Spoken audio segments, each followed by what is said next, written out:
Friends, ఈ వీడియోలో హరిత పవర్ స్ప్రేయర్ గురించి మనమైతే తెలుసుకుందాం. మీరు ఫస్ట్ టైం మన ఛానల్ చూస్తున్నారా?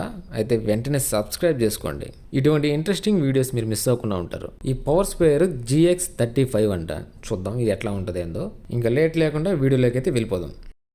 ఫస్ట్ ఈ బాక్స్లో ఏం ప్రొవైడ్ చేశాడో మనమైతే చూద్దాం. తర్వాత అవన్నీ ఎలా ఫిట్ చేసుకోవాలో చెప్తాను. దీని పేరేందో నాకైతే తెలియదు భయ్య, మీరేమనుకోబాకండి. ఐరన్ పైప్ అయితే అనుకుందాం. సో దీన్ని పక్కన పెడేద్దాం. నెక్స్ట్ దీంట్లో ఏమున్నాయంటే నాకైతే ఇక్కడేం కనబడలా. సో డైరెక్ట్ ట్యాంకీ అయితే కనిపిస్తూ ఉంది. దీన్ని అయితే బయట తీసి పెట్టుకుందాం. ఫస్ట్ ఈ క్యాప్ని అయితే తీసేసుకుందాం. ఇక్కడ ఫిల్టర్ అయితే ఉంది, దీన్ని కూడా తీసి పక్కన పెట్టేసుకుందాం. నెక్స్ట్ ఇది వచ్చేసి బెల్ట్. ఇదైతే మనకి స్పేర్కి అయితే ఫిట్ చేసి పెట్టలేదు, మనమే ఫిట్ చేసుకోవాలి. సో దీన్ని ఎలా ఫిట్ చేసుకోవాలి మళ్ళీ అయితే చూపిస్తా. నెక్స్ట్ వచ్చి ఇది రబ్బర్ పైపు. సో ఇది కూడా పక్కన పెట్టుకోండి. తర్వాత దీంట్లో ట్యాంకీ క్యాప్కి అయితే ఓరింగ్ అయితే ఇచ్చారు. నెక్స్ట్ దీంట్లో సీల్ చేసిన ప్యాకెట్ అయితే ఉంది. దీంట్లో మనం చూసినట్లయితే దీంట్లో ఒక మాన్యువల్ ఉంది అండ్ టూల్స్ కూడా ఉన్నాయి. టూల్స్ అండ్ ఓరింగ్లు అన్నీ ఉన్నాయి. మొత్తం మళ్ళీ చూద్దాం. సో ప్రస్తుతానికి దీన్ని పక్కన పెట్టేసుకుందాం. నెక్స్ట్ ఇక్కడ వార్నింగ్ కూడా వేస్తున్నారు. ఇది మనుషుల మీద జంతువుల మీద అస్సలు స్ప్రే చేయకూడదంట. ఇంకొక ముఖ్యమైన విషయం ఏంటంటే ఇంజన్ హీట్గా ఉన్నప్పుడు ఇంజన్ మీద టచ్ చేయవాకండి. మనకు తెలియడం కోసం దీని మీద స్టిక్కర్ కూడా అడ్డించి పెట్టున్నారు. ఈ ఇంజన్ మనం చూసుకున్నట్లయితే GX35 హరిత 4 స్ట్రోక్ ఇంజన్. ఇది 4 స్ట్రోక్ ఇంజన్ కాబట్టి పెట్రోల్ పోసేటప్పుడు ఎటువంటి 2T ఆయిల్ కలపాల్సిన అవసరం అయితే లేదు.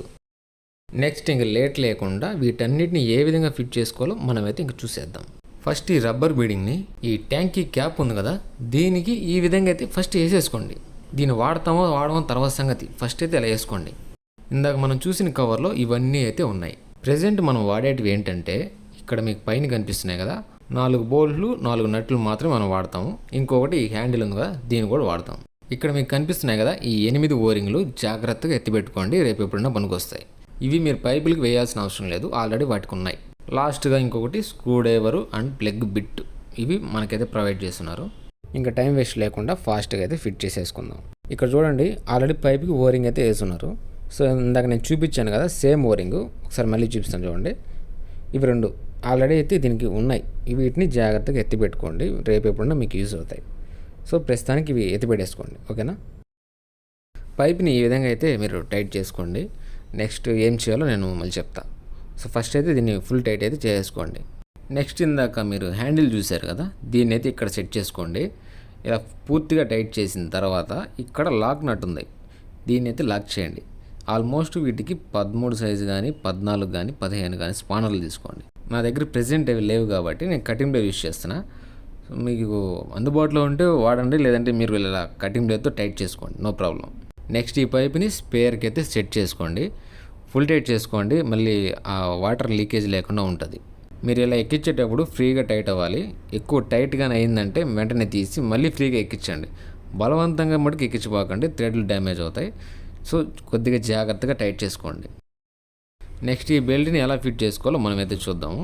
దీన్ని ఎలా పడితే అలా ఫిట్ చేసుకుంటే ట్యాంక్కి ఎత్తుకున్నప్పుడు తగిలించుకోవడానికి తీయడానికి కొద్దిగా ఇబ్బంది పడతారు. సో ఇంకొకటి ఏంటంటే దీని బెల్ట్కి 10mm బోల్ట్లు వస్తున్నాయి కదా, ఇవి వీపుకి వెనకాల మనం గుచ్చుకోకుండా ఉండడం కోసం దీని ఒక యాంగిల్లో వేయాలి. సో అలా వేసుకుంటే మనకి వెనక తగలకుండా గుచ్చుకోకుండా ఉంటాయి. సో నేను చూపిస్తే అదే విధంగా వేసుకోండి.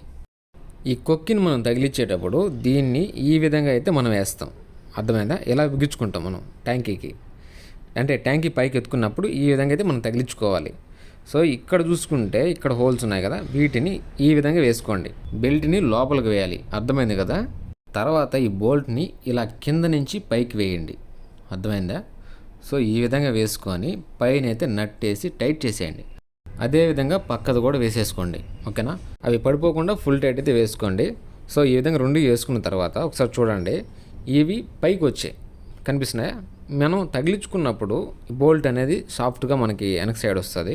సో మనకి గుచ్చుకోవడం లాంటివి ఏమి ఉండవు, మనకి పట్టి ఈ విధంగా అయితే ఉంటుంది ప్రెజెంట్. సో అటువంటిప్పుడు మనకి ఇంకేం గుచ్చుకుంటుంది బోల్ట్, ఆల్మోస్ట్ ట్యాంక్కి బ్యాక్ ఉంటుంది, మనకు తగిలే అంత ఉండదు. ఒకవేళ మనం ఇలా వేసుకోవడం వల్ల గుచ్చుకోవడం లాంటివి ఉండవు అని చెప్తున్నా, ఓకే, అర్థమైంది కదా. సో ఇలా అయితే వేసుకోండి. నెక్స్ట్ ఇది కొత్త స్ప్రేయర్ కాబట్టి దీంట్లో ఇంజన్ ఆయిల్ ఉండదు. సో మీరు మర్చిపోయిగా స్టార్ట్ చేశారంటే ఇంజిన్ సీజ్ అయితే అయిపోద్ది. సో మనమైతే ఇంజన్ ఆయిల్ పోసుకోవాలి. ఎంత అంటే 100 ml పోయాలి, అంతకు మించి దీంట్లో పట్టదు. నేనైతే క్యాస్ట్రాల్ తీసుకున్నాను, 20W40 అనేది సరిపోద్ది, ఇది కరెక్ట్గా ఉంటుంది. సో దీని అయితే పోసుకోండి.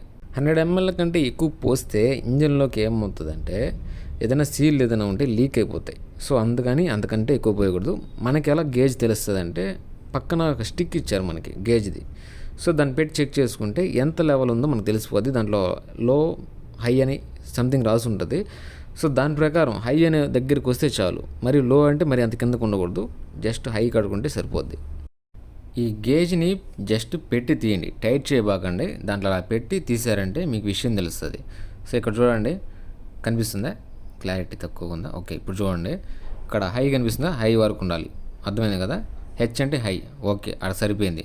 సో ఇంక దీన్ని వేసి ఎక్కువ టైట్ చేయబాకండి, చేతితో జస్ట్ వేసి అలా తిప్పండి, అంతే చాలు. ఎక్కువ కటింగ్ మీద తిప్పారనుకోండి మళ్ళీ అది డ్యామేజ్ అయిపోద్ది. సో దాంట్లోకి వేసి జస్ట్ టైట్ చేయండి, సరిపోద్ది.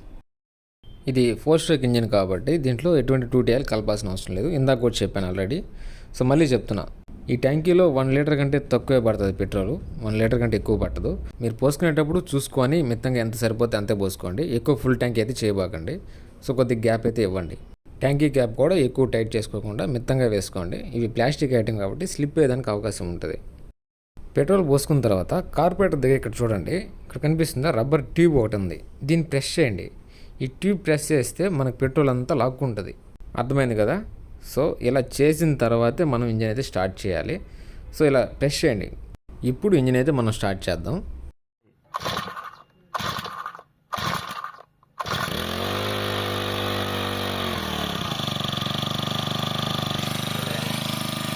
ఇంజిన్ అయితే స్టార్ట్ చేసాం. మరి దీన్ని ఎలా ఆపాలంటే ఇక్కడ రెడ్ బటన్ ఉంది కదా, దీన్ని ప్రెస్ చేయండి. దీన్ని ప్రెస్ చేస్తే ఇంజిన్ అయితే ఆఫ్ అయిపోద్ది. ఈ పక్కన ఉండేది వచ్చి ఎక్సిలేటర్, మనకి ఎంత ప్రెషర్ కావాలో దాంట్లో సెట్ చేసుకోవాలి. ఇంకొకటి ఇక్కడ మీకు కనిపిస్తుంది చూడండి, ఇదేంటంటే చోక్. మనకి స్టార్ట్ కాని పరిస్థితిలో ఈ చోక్ అనేది పైకి లేపాలి. పైకి లేపిన తర్వాత మనం స్టార్ట్ చేస్తే అవుతుంది. సో చోక్ అయితే ఇక్కడ ఇచ్చారు.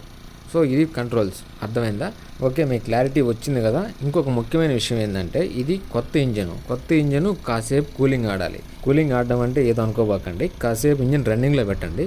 మినిమం ఒక 2 అవర్స్ పాటు అలా వదిలేసేయండి. మళ్ళీ మీరైతే రేస్ అయితే చేయబాకండి. ఇదే విధంగా ఉంచి అట్లనే పక్కన పెట్టేసేయండి. ఈ వీడియో మీకు యూజ్ఫుల్ అయినట్లయితే లైక్ చేయడం మర్చిపోబాకండి.